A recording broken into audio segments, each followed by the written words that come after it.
Quant à moi, je suis né en 1967, le jour de Pâques, au moment des cloches, à 12h30.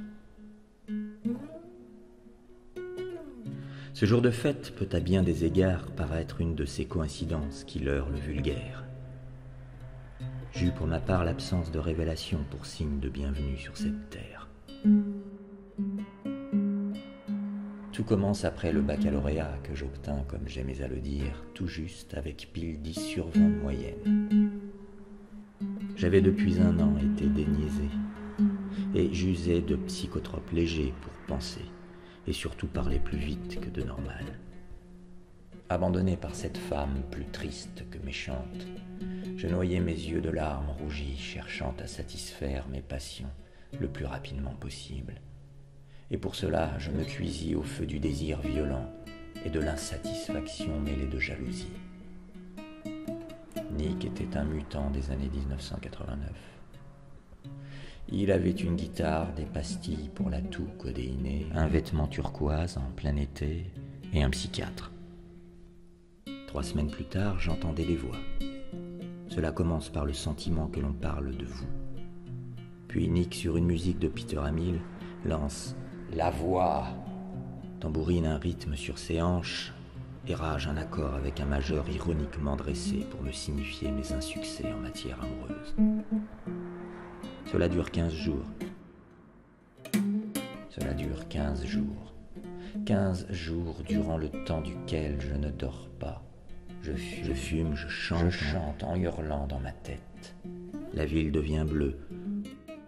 Je deviens alors réceptacle de voix, dont la première commence par une petite mélodie rythmique. Comme ça balance, on dirait un petit jouet. Écoute comme ça balance, poussant au maximum ma capacité d'acuité. J'écoute, je vois, poussant au maximum ma capacité d'acuité.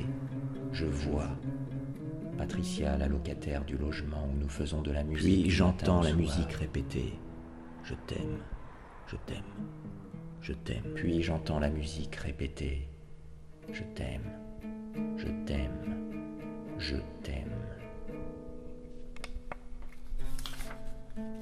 Encore. La petite voix me répond « Écoute, écoute ». Innocent de ce jeu nouveau, voulant devenir hors pair dans l'art d'entendre en vue d'écrire, je réponds « Encore ». Le monde entier même. Je sais que cet amour peut permettre de changer le monde. Je lance intérieurement « Je m'appelle Jean-Marie Vidal ». La petite voix me répond « Écoute, écoute, ça commence bien. Il fait beau. Je suis capable de répondre à une terrasse entière d'un simple petit mouvement de l'index. Le monde entier même. Je sais que cet amour peut permettre de changer le monde. Je lance intérieurement « Je m'appelle Jean-Marie Vidal ». Une voix comme un coup de revolver répond. J'essaie d'écrire, mais tout est trop difficile. Aucun résultat n'est visible. L'année suivante, je reprends les études en philosophie à la faculté de Tours. Au bout d'une semaine, je reste à récupérer dans ma chambre, à fumer et à dormir. Les 4 heures par jour où je veille se passent complètement dépressif, à dormir ou bien à prendre des douches. J'essaie d'écrire, mais tout est trop difficile. Aucun résultat n'est visible. Une anecdote pourtant me revient. Je suis avec mon ex Nina et son copain Patrice. Je me lance dans une analyse de la situation névrotique dans laquelle je suis et dans laquelle l'humanité est.